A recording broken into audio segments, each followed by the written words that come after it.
Rung, the GBNews Tavern is open, and I'm joined by security specialist Will Geddes on Talking Pints. Will, welcome to the programme. Cheers, good sir. Thank you for the invite. Good to see you. There was a lot to talk about in terms of security, in terms of the war that's going on in Ukraine, what the role perhaps of mercenaries is going to be in all of that, what happens to Russian oligarchs who speak out against. I had a lot to talk about. But, Will, all the people I've met before working in this field of, whether it's close protection or doing risk analyses over the world, all of them are ex-army types. And you're not, are you? No, I'm a dirty civvy, as they would call it, Nigel. I'm within that category of the weird and wonderful, which proved a challenge in, obviously, my growth in this industry. Because, obviously, when I walked in the door of many of my clients, who are now, many of which are good friends, they would turn around and say, so, Will, which regiment were you in? Or which police force were you in? Yeah. And when you go, neither, they kind of got a startled gaze in their eyes and went, I don't know which box to put you in. So how do you get into this industry? How do you make a start if you haven't got that background? Well, I do mentor quite a few civilians who want to come into the industry, and there are an awful lot of civilians who don't have to necessarily have come from a military background, although depending on which end of the sector you are operating will depend on, obviously, the skill sets that you can either bring to the game straight away or you can develop, as I have over the years. So it's an interesting industry. It's made up of I would say that there's no one particular background which would necessarily precede someone else. I think if you have the right mindset, if you're willing to learn, you get on with other people, which I hope I do, then there's every good chance for you to develop. So, there are guys out there who are trying to get in. But for me, I came in as a close protection officer, as a bodyguard initially. That's how I started. I'd had a background in martial arts, and I set up a company in the UK after spending some time overseas, providing bodyguarding for basically personal protection, but also personal protection training, and worked with a number of big blue chip companies. And then from there, I had a very, very, very good mentor, one of the great and the good from B Squadron in 22 SAS, an amazing chap who was my mentor, very close friend, was very harsh and brutal on me, but taught me an awful lot about the industry.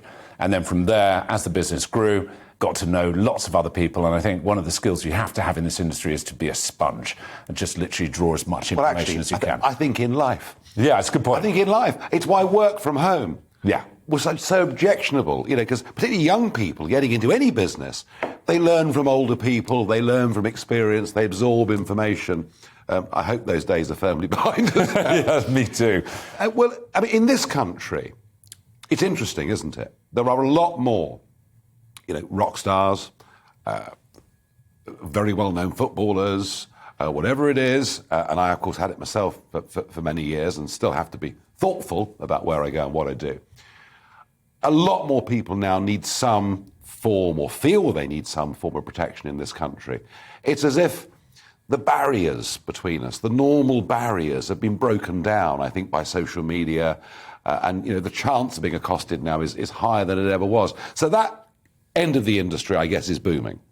Well, it is. And I mean, I think it's right across the board, because even if you're not a celebrity, many people are engaging in social media. So, as you say, I remember when Twitter first came out, one of the biggest challenges was I remember getting calls from people in the public eye who'd say, Will, I have no idea how someone knew I was at this restaurant or I was at this location. That's right. And they'd forgotten and didn't know at that time how to control their devices and their privacy and not give out their location unknowingly to, obviously, those that had a vested interest or were fixated people. And it doesn't have to be a celebrity and stalkers. It could be an aggrieved former partner or someone who is stalking that person because of an acrimonious business deal. So there are so many different ways that we've opened ourselves up.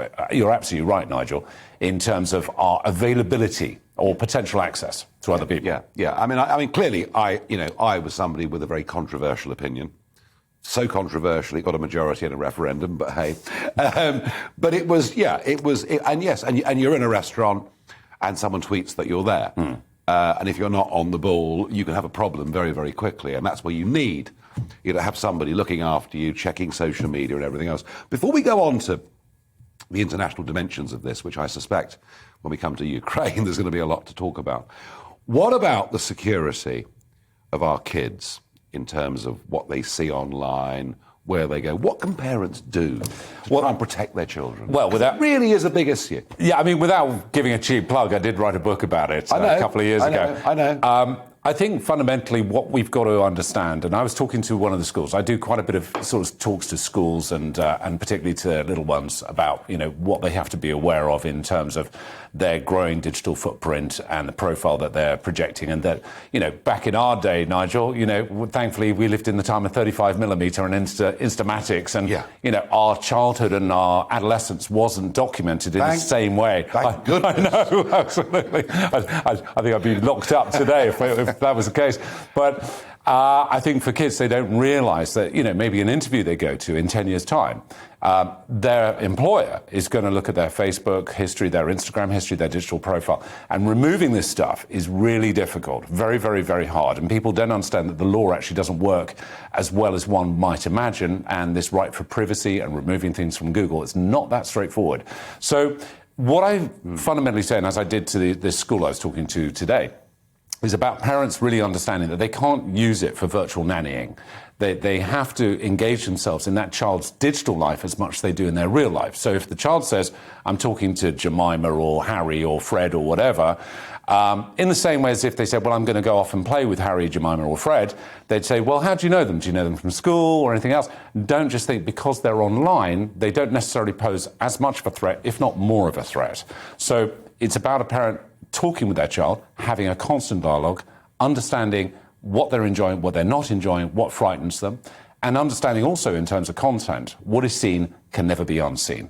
So don't venture out and look for that material. And we've had that, there was, I won't name him, but an England cricketer, plays his first test match, and it turns out years before, when he's a teenager, he's written something on social media that isn't very savoury, but very difficult to tell 13-year-olds. Yeah. That every picture you take with your friends, very, very hard, isn't it? It's almost impossible. I don't say entirely impossible, but it's almost impossible. But it's again down to trust. I think the other thing as well is teamwork with the child. And it's, I don't endorse putting spyware on your child's software, on their phones or on their iPads. Because if the child has that kind of either spyware or parental controls, they only see that as something to defeat and trying to overcome.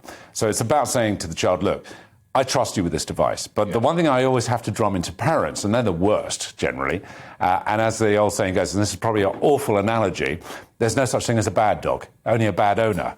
So I say to the parents, look, you're giving your child this device, and until such time as that child can pay for that device and the running of that device, it's a loaner. Yeah, I can see the complaints coming in now. Geddes compared children to dogs. I can see it. I know. Yeah, parental groups in uproar. But that is, it is a big area. Will, you've worked across the world. You've worked in some very dangerous places. You've been kidnapped once or twice. Attempts that I'd admit to. Yeah, no, I spent a good bit of time in Iraq. Yeah. That was a pretty hairy experience. Spent almost 3 years on and off there, helping some companies, obviously, in redeveloping the country and trying to put in some infrastructure. Spent some time in Afghanistan, on and off for about 2 years. Some other hairy places around the world, Mexico, the more dangerous countries within Africa, for example. I learned an awful lot over my years. Made a few mistakes here and there, learned by those mistakes, thankfully still alive, still don't have any holes in me. Yeah. So, and a few scars, but that's about it. But that's probably the ex-wife. This is looking after commercial companies mostly, is it? It is, yeah. I mean, we've done a little bit of government work. I obviously can't talk a great deal about that. Sure. But a lot of it is commercial, and particularly for companies that are operating in, what one could call high risk or hostile environments, and helping them sort of run those operations. But there's been a lot of response to extortions, to kidnappings, ransomwares of all various types. Yeah, of course. That's kind of bread and butter business, to be honest. Yeah.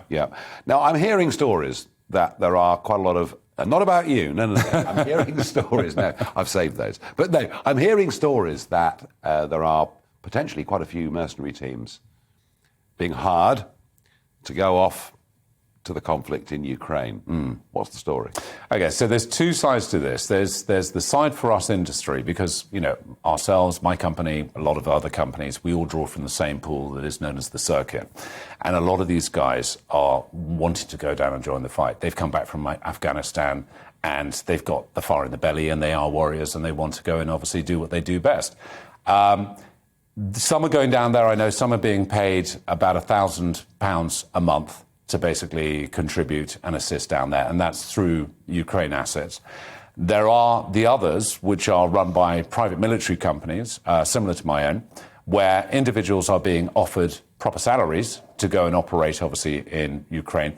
And this is about kind of a proxy means of dealing with the Russian threat, obviously, in the Ukraine.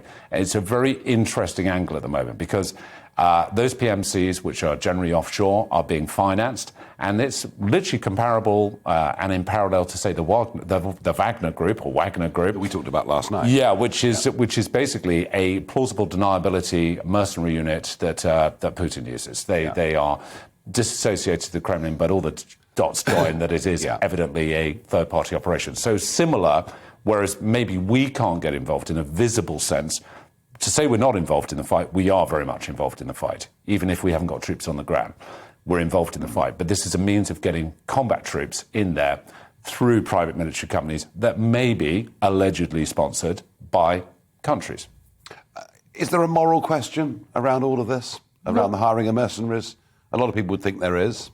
I'm probably the wrong person to ask. Well, no, what I'm just saying, a lot of people would say, well, there's a moral question here to answer, and that actually, in some ways, governments kind of shirk their responsibilities by letting mercenaries do jobs for them, which does happen, doesn't it? Well, politically, it could be a much easier solution, because rather than the government have to go into confrontation, which could then precipitate a worse reaction from Putin, and we know at the moment he is acting like a true megalomaniac, and if he'd taken Donetsk and Luhansk and literally controlled the eastern part of Ukraine, which we all kind of forecasted that he potentially might, that part. Set up its own independence and democratically, albeit probably with some puppet leader that's beholden to the Kremlin. For him to move further into the Ukraine, and his objective, as far as we can tell, is probably to take all the major cities, which will then move it on to an insurgent level, and then we're talking about an insurgency. That is where mercenary forces are actually incredibly beneficial, because there isn't a kind of a visible engagement by NATO in a country that is a NATO partner. Yeah. But you have got combat forces that are well equipped, well experienced, to be able to assist and support the Ukrainian people. So I get the point. Will Geddes, thank you for joining me. Thank you very much. On Talking Pints, great stuff.